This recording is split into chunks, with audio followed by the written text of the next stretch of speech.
In the early 2010s, programmatic advertising offered a compelling promise.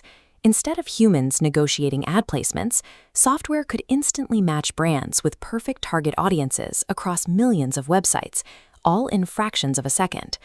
That automation introduced an enormous vulnerability. As machines took over the bidding, independent audits began revealing that upward of 90% of the impressions in some digital campaigns were completely fake, generated entirely by bots. This chart shows the central paradox of the industry. Despite raw data proving widespread abuse, trade associations and legacy verification vendors routinely issued reports assuring brands that invalid traffic, or fraud rates, were holding safely under 1%. These verification tools weren't failing to spot the bots because the engineers were incompetent. They were missing the fraud because acknowledging its true scale would destroy the industry's business model. The ecosystem suffers from a structural conflict of interest.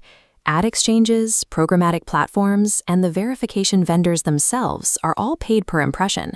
They make money based on volume, regardless of whether a human is looking at the screen. This flowchart illustrates the problem.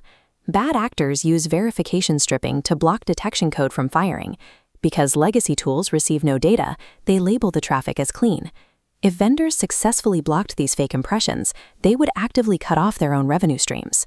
One independent data researcher, Dr. Augustine Fau, refused to accept the 1% illusion. He built his own tools to audit the raw campaign data, completely unfiltered by the legacy verification vendors. His audits proved that ad fraud cannot be solved with better AI or pre-bid filters. The fraud is a perfectly functioning incentive structure for digital theft. Dr. Fau approaches the internet differently than a typical advertising executive. He holds a PhD in material science from MIT, later serving as a chief digital officer before focusing on cybersecurity and ad fraud. Applying the scientific method to failing digital campaigns, he looked past the proxy metrics. He discovered the ads were underperforming because they were served to background mobile apps and automated bots instead of actual human beings. This empirical approach put him directly at odds with the architects of programmatic advertising. Tech pioneers like Brian O'Kelly at AppNexus built the trillion-dollar infrastructure that prioritized high-speed volume over measurement and safety. In 2016, AppNexus made a quiet, stunning admission. The platform purged 92% of the inventory from its open exchange because it was completely fraudulent or misrepresented. The AppNexus purge proof e-exchange functioned primarily as a volume engine, scaling placements at such high speeds that verifying authenticity became a secondary concern. The actual economic damage of this system is sitting in plain sight. Looking at 15 years of public SEC filings and revenue data reveals exactly why major brands stagnated during the digital boom. Corporations like Procter & Gamble poured billions into the promise of hyper-targeted digital advertising.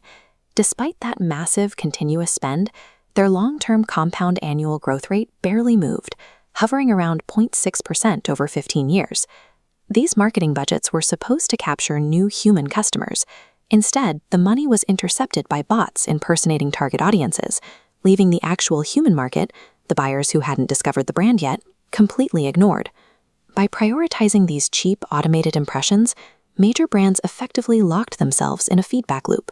They spent their marketing budgets on existing customers and bots, starving the greenfield of new buyers required to move the needle on long-term growth. The era of plausible deniability is closing.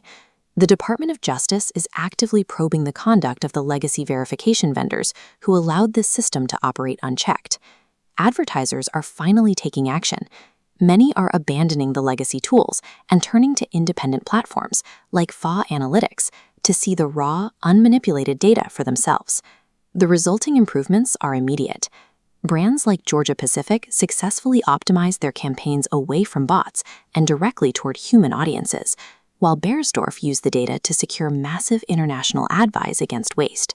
The market is shifting toward these independent audits because they offer a direct correlation between valid human traffic and actual business outcomes, a level of transparency that legacy dashboards have failed to provide.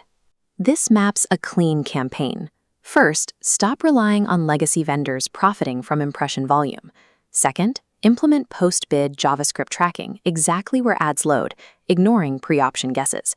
Third, abandon easily bypassed block lists for strict inclusion lists of highly verified publishers.